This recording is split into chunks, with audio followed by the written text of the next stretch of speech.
Sa dami ng pangyayari sa aking pamilya, nabanggit ko na ba sa inyo ang kwento ng aking itay?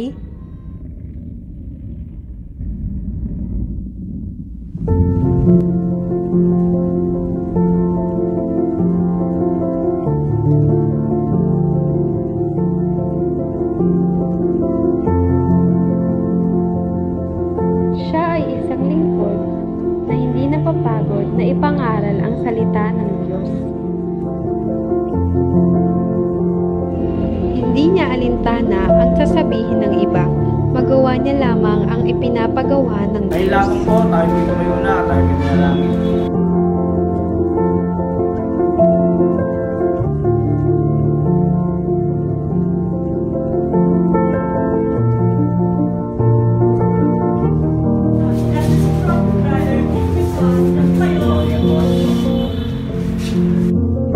Kahit siya'y minsan napapagod, hindi ito hadlang para hindi siya magpatuloy sa paglilingkod.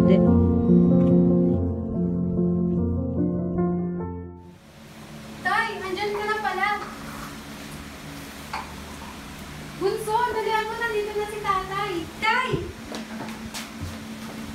Kamusta po kayo? Ito, ayos lang anak. Hindi lang ako pagkain. Pero tawagin mo si nanay para maging tayo sa tumain.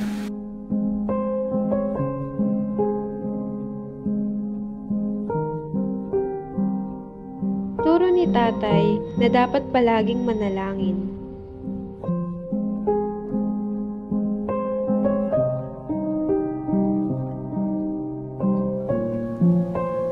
Tay!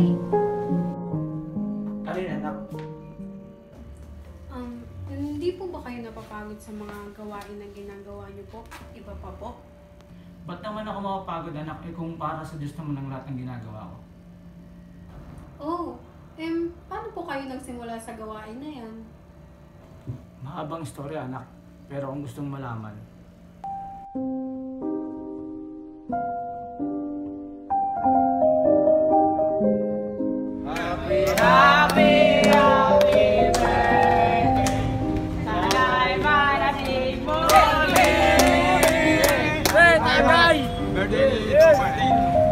Uy!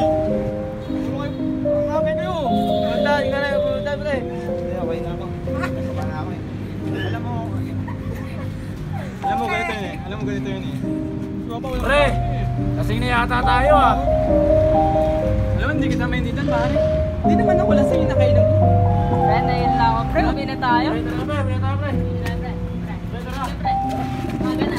Tara pre! Nakalimutan ko yung cellphone ko. Nakalimutan ko cellphone ko.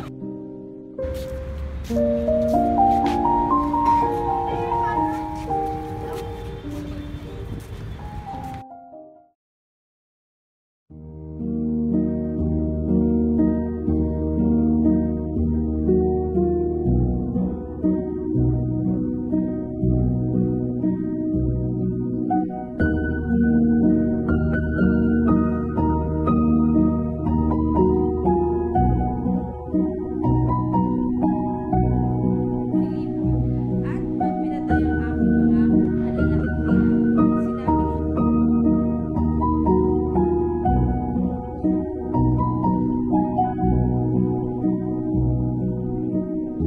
nasalang sumigat ang aming diwin sa umaga upang hindi na tayo sinaga ng araw. Diyos sa Diyos, Pre! pagkaan ng matagal, Sino ba yung babae na yan pre? nagsalita Lagi na si nandito Diyos yan pre. at sinumpang Paparinig sa atin. sila. Kayo ata pinapatamaan niya. Sana ko pinanganak pa. At hindi namin ni Haring Sedes kay Reyna Esther at kay Marte. Marte kami dito. Lakas talaga ng loob ng babae na to ah. Alam mo ba, mapapala mo dyan. Puro ka na lang.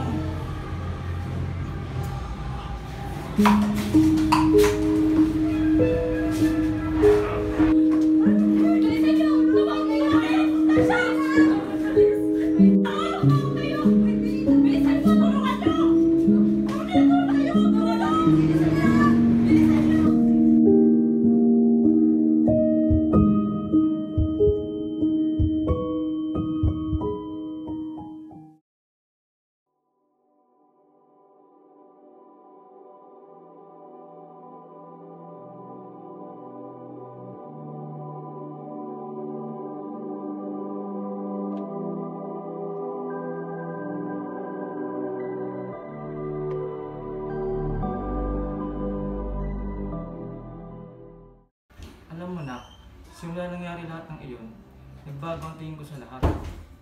Nagsimula na akong umatin sa Bible study at doon ko nakilala ang Diyos. At ito na ako ngayon.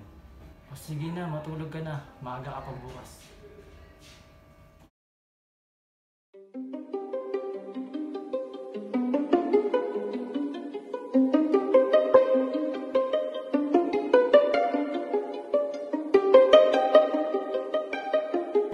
Pre, long time no see ah. Long time no see din ah. Gusto na. Oh, may nakitaan eh. Tagal mo na hindi kumukuha sa akin eh. Gusto ka na.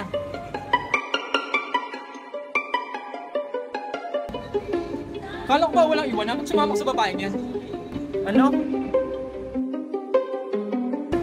Nak, pag sinabi kong takbo, tumakbo ka. Huwag ka nang babalik o titingin pati ka.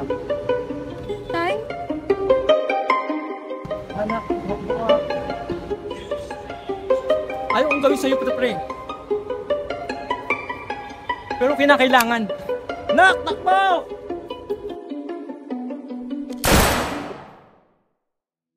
Itay! Itay! Huwag mo muna kami iwan, Itay. Nag-aantay pa sila, nanay. Huwag mo muna kami iwan, please. Huwag ka nang umiyak.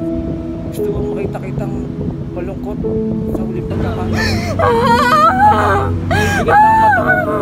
Parang gusto ko nang matulog. Gusto huwag mo kalimutang manalangin, anak. Alagaan mo rin ang iyong nanay at ang iyong kapatid at magpatuloy ka lang sa paglilingkod sa Diyos. Itay! Itay! Itay!